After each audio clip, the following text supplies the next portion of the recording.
Hey you, welcome to the GreyTalks podcast.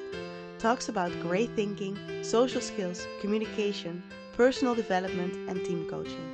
Because in a world that is black and white, we can all use some gray. My name is Lisette van Putten and I will be having these talks with you. I'm a social skills teacher and coach and I will be sharing my thoughts, knowledge and practical tips to create your own greatness. So stay tuned and enjoy this brand new episode.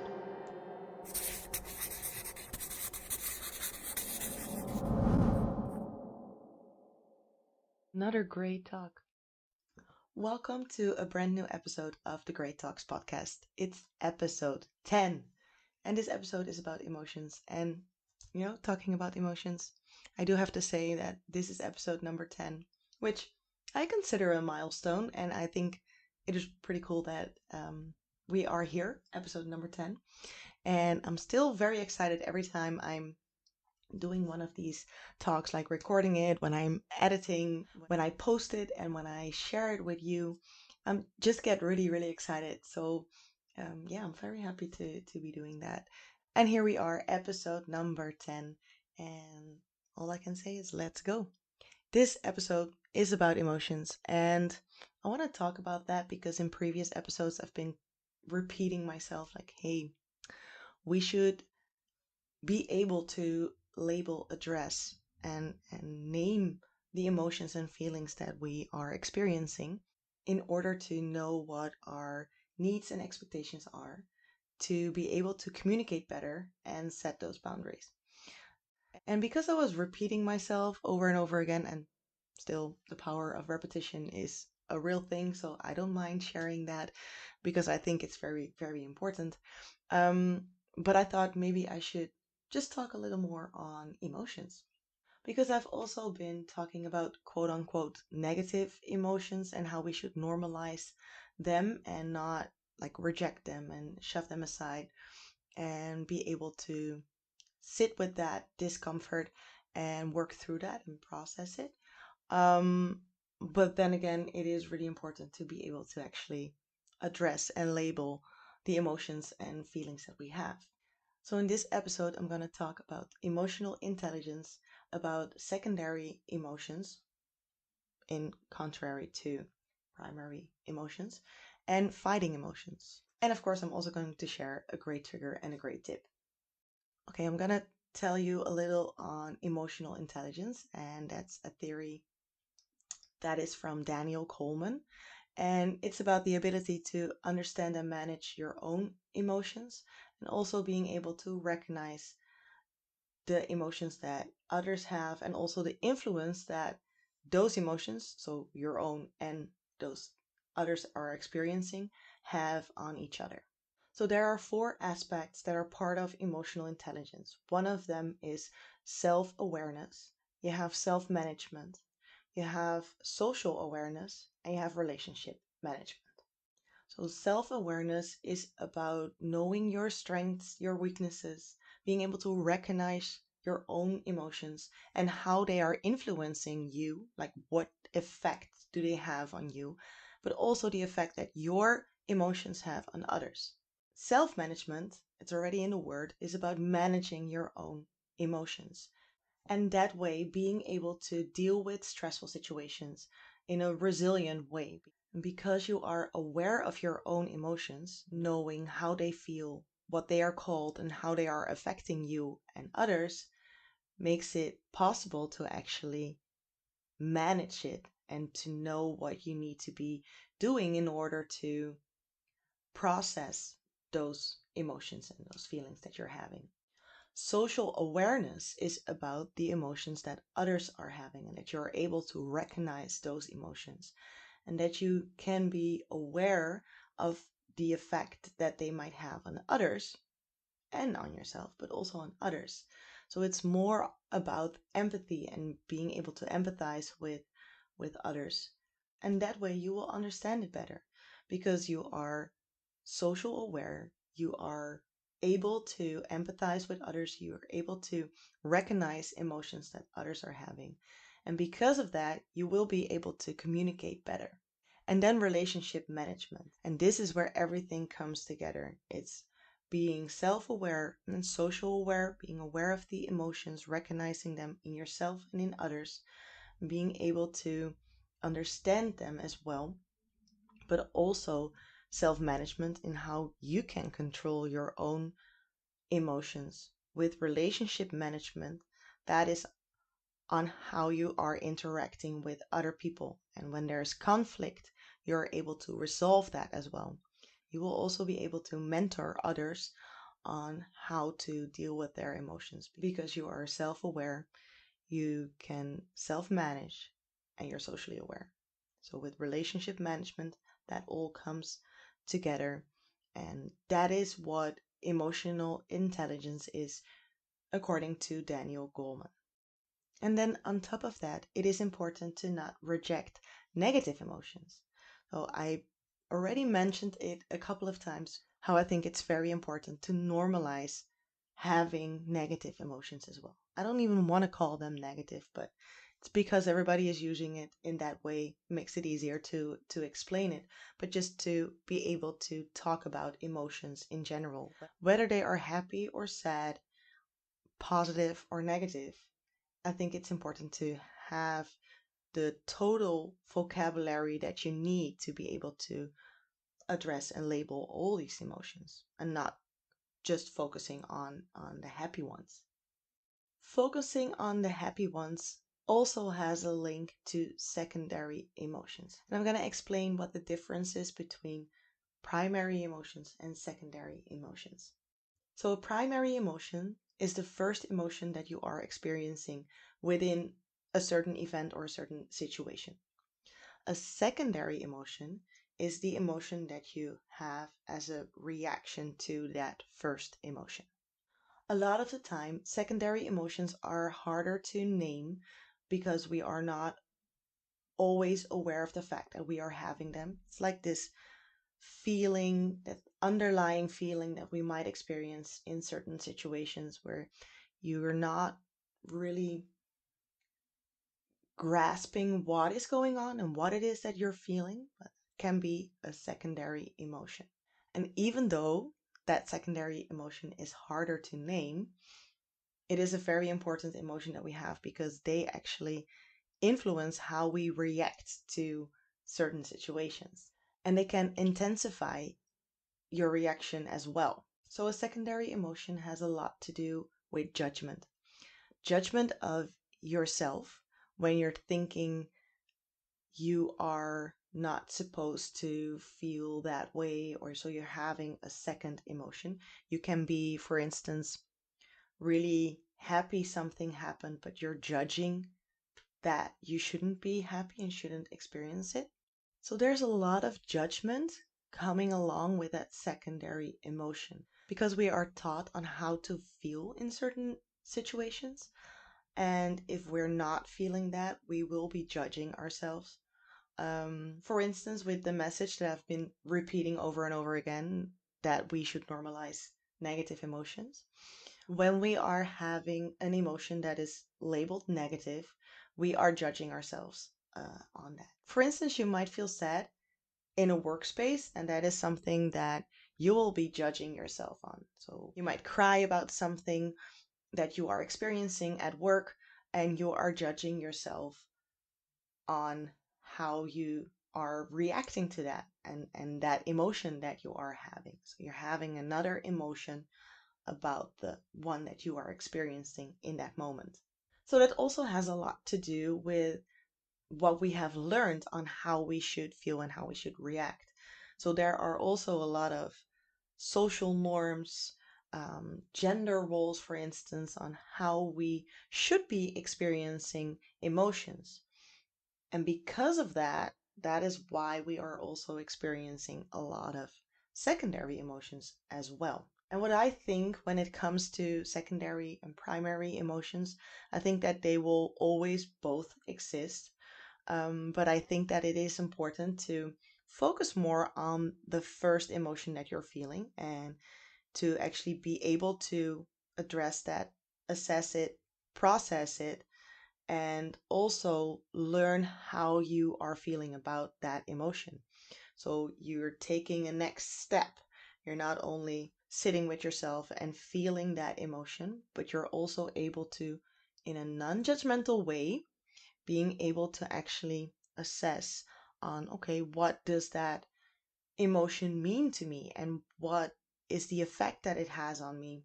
What should my reaction in this moment be? What can be helpful? What can be done? What is it that I actually need right now? And that is where I think gray thinking comes into play when it comes to emotions, because the emotional intelligence that I explained has a lot to do with the curiosity that I think is key when it comes to being a gray thinker. So being open-minded in your approach to people and situations. And with people, I also always mean yourself.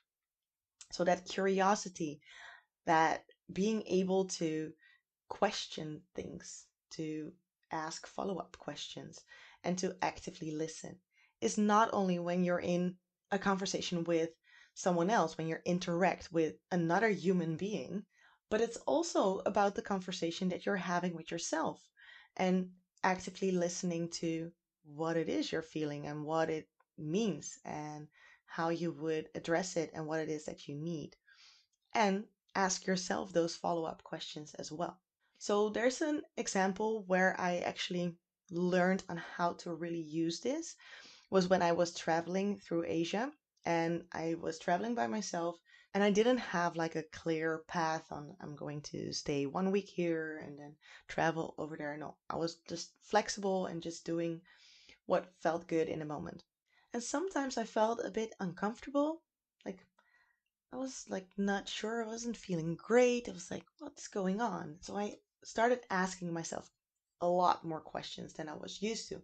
Because when you are going into your daily routine, in your day to day life, you have a lot of distractions. So coming to terms with your emotions in your normal life is a lot harder because you get distracted, you have things to do, and you have a lot of way of distracting yourself. So even when it doesn't really come on purpose, you can also purposely distract yourself when it comes to feeling your emotions and to actually process them as well. But when I was traveling, I had a lot less of those distractions. So when I was feeling uncomfortable, so I was really asking myself those questions like, what am I feeling? Literally, like in my body. And what does it mean? What is it telling me? And sometimes I just felt uncomfortable because I didn't know where I was going to sleep the next day. And for me, it was like, okay, what do I need? I need to like make a plan and book a hostel so I know what I am going to do tomorrow. And sometimes it was bigger than that. I just had someone on my mind when I was like walking through a city. And I was like, oh, that's interesting. Why is this person on my mind at this moment?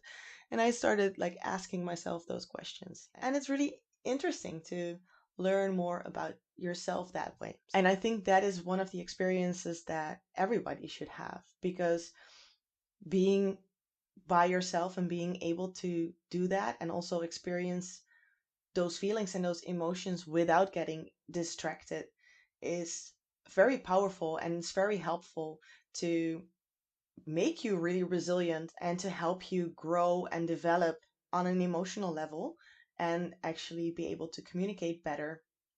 And that is something that you will benefit from for the rest of your life. So when people are like saying, oh, yeah, all those millennials were traveling and backpacking through Asia trying to find themselves, I think this is actually what we needed to be doing, to be by yourself and to not find yourself, but just to listen to yourself more than what you are used to because you were distracted by life. And then one last topic that I think is very important to address when it comes to emotions is fighting emotions. Because we are so conditioned that we are not allowed to feel negative emotions, we reject them, we shove them aside, and because of that, we're fighting those emotions. And that's also happening when it comes to like those secondary emotions, not being able to address your emotions. So, what feels uncomfortable and unknown, we try to put it aside, maybe put it in a box, just put it away. Um, but that is fighting against your own emotions. And when you're doing that, you're rejecting a part of yourself as well, because all of those emotions and feelings are you. It's what you are experiencing in that situation, in that single event, with that person, with that interaction, in that episode in your life. So when you are rejecting them and when you're shoving them aside, you're fighting those emotions, which makes it a lot harder to actually deal with them. And when you keep doing that, it costs a lot of energy. I mean, just imagine when you feel overwhelmed, you feel angry, you feel like crying, but you're fighting it. So you cannot show those tears. So they are not allowed to leave your eyes.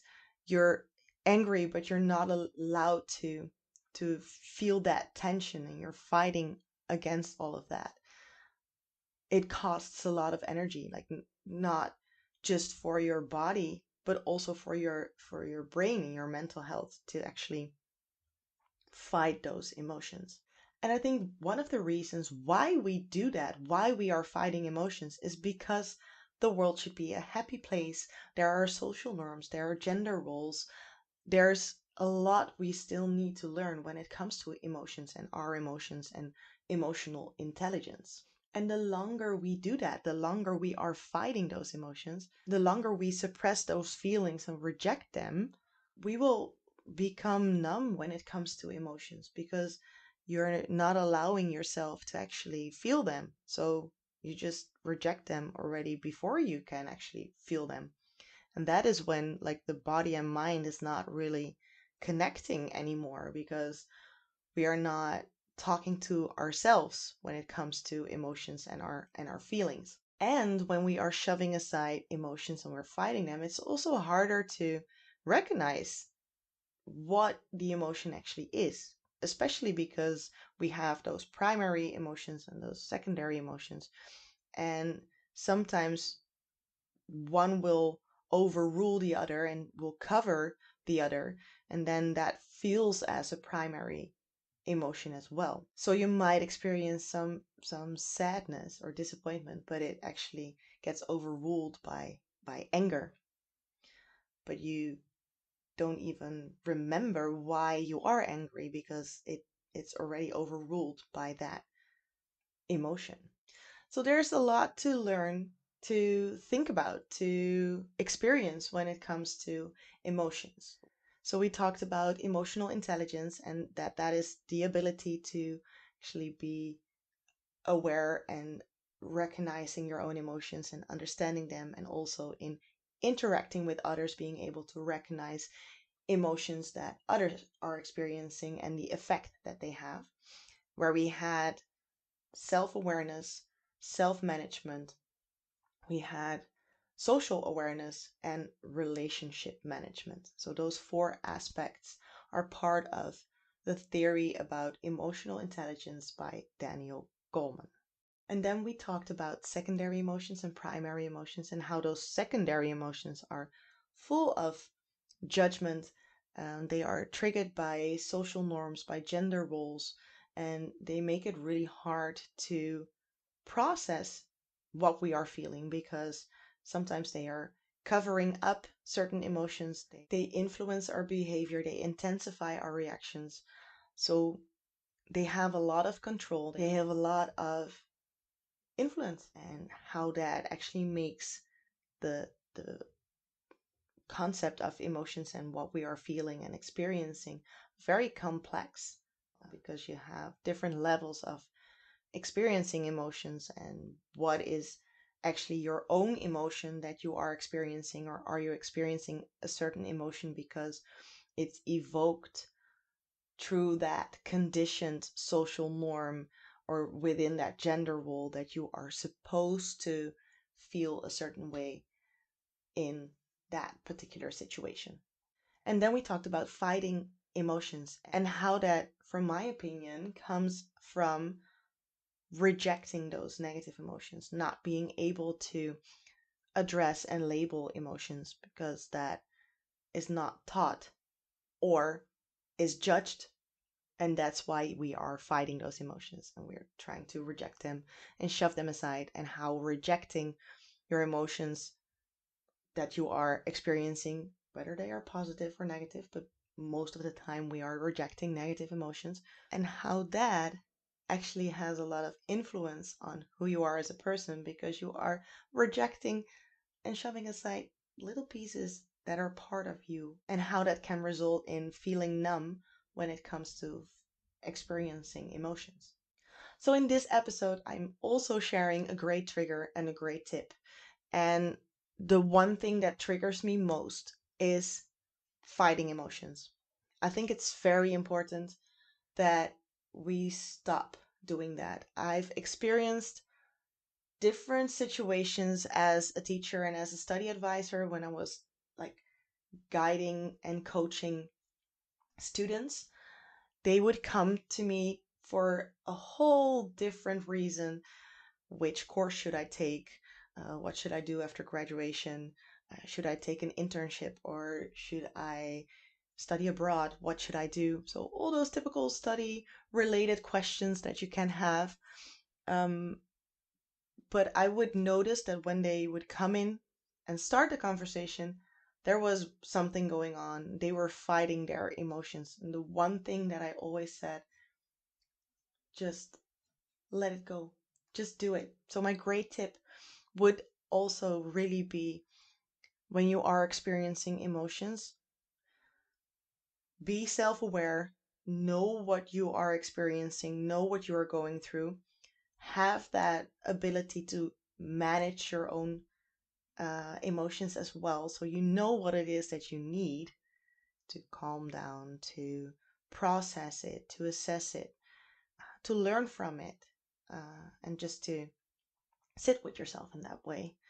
Um, and that way you will be able to understand yourself better as well, be able to communicate about them better, and also be able to understand others better because you have that vocabulary that you need to talk about emotions, whether they are yours or others.